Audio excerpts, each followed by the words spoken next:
estatais, e eu sei que você tem uma liberdade na mão para construir seu plano. Ninguém está te mandando, não. Você está colocando a sua alma e o seu conhecimento nesse plano econômico. O Jair evolui com uma velocidade muito maior que os economistas brasileiros evoluíram e que os presidentes passados evoluíram. Uau!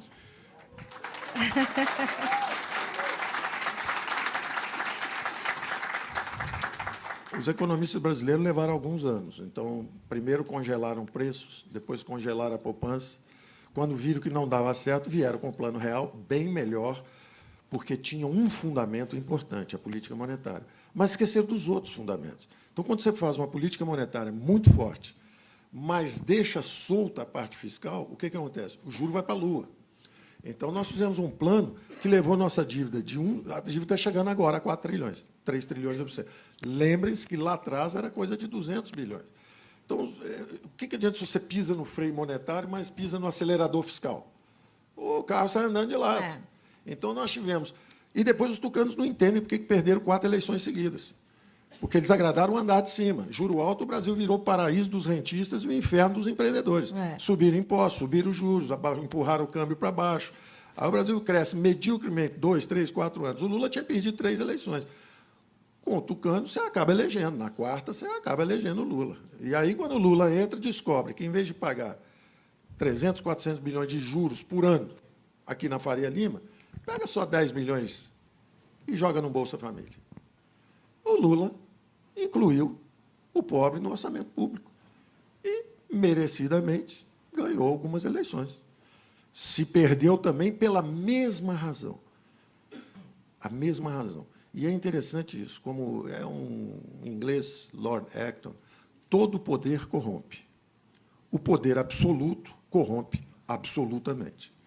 Então, uma coisa são os militares anti-ameaça, de esquerda, etc., fazem a intervenção, derruba a inflação, e aí começam a estatizar. E a estatização vai subindo. A infraestrutura está lá, foi feita. Telebrás, Eletrobras, Siderbras, Portobras, Nuclebras, está lá, enorme. Ora, a democracia, isso é uma chuteira 44 de um jogador de futebol, de um back do Corinthians. Aí entra a democracia, com as suas singelas aspirações. Educação, saúde, segurança. É um sapatinho de bailarina, 36. Você está com a chuteira 44. O que é um bom governo? O governo que faz a reforma do Estado. Ele fala o seguinte, missão cumprida na infraestrutura, a base está no país, o que eu faço agora? Vamos privatizar. Chama o setor privado. Quem é que vai gastar agora com a Eletrobras? A Eletrobras está quebrada. As distribuidoras estão quebradas, estão sem recursos. Tem déficit. E tem que investir nos próximos anos, se o Brasil for crescer. De onde vem esse dinheiro? Se o governo está quebrado, não tem segurança, não tem saúde, não tem educação, não tem nada. De onde vem esse dinheiro? Privatiza, vende a chuteira 44, mata a dívida. Se você matar aí 20%, 25% da dívida, em vez de você pagar 400 bilhões, você paga só 300, 250. Você libera 100, 150, 200 bilhões. Para quem? Para saúde, educação, segurança. Como? Descentralizando. Eu digo para o Jair, você vai ser o primeiro presidente da República, em 40 ou 50 anos, que vai amputar seus próprios poderes. Você vai descentralizar o poder e descentralizar os recursos. O dinheiro tem que ir onde o povo está. O povo está na rua, então ele precisa de segurança lá. O garoto está andando aqui pela cidade, ele precisa da escola aqui. Não é no toma lá da cá de 42 ministérios em Brasília. Ao contrário, é regenerar a classe política. A classe política tem medo.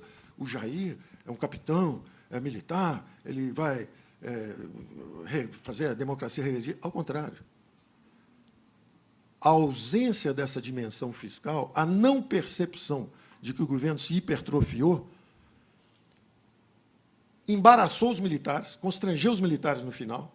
O que aconteceu no final? No meio de um choque do petróleo, o Delfim, querendo ser o primeiro sucessor civil, presidente civil, na melhor das intenções, tentando comida barata, crédito para a agricultura, etc., saiu empurrando, combinou uma demanda frouxa com o choque do petróleo, a inflação começou a subir para 100, para 200.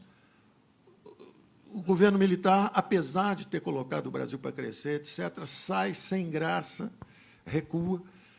a inflação começa a subir, entram os civis, sentam em cima da boca do vulcão, aquilo explode, vira uma hiper, e eles começam a rodar em círculos, e hoje dizem como se fossem virtuosos, como se assim, o Jair não sabe nada de economia. Ora, quem congela preço no Brasil inteiro sabia algo de economia?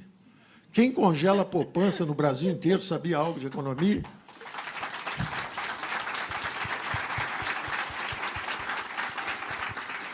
Melhor não saber assim, né? Quem bota a taxa de juros a 70% ao ano, no ano seguinte 60%, no ano seguinte 50%, passamos uma década com juros astronômicos, aí isso faz o câmbio afundar, então você desindustrializa o país e se endivida em bola de neve, aí queima 50 bilhões de dólares, aprova uma emenda da reeleição de forma suspeita, um erro fatal.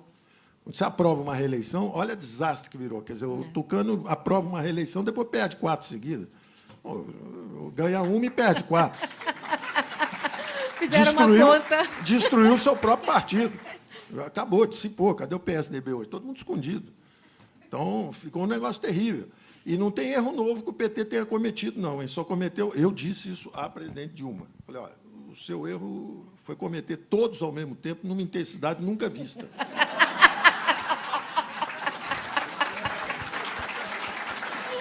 Mas erro novo não teve nenhum.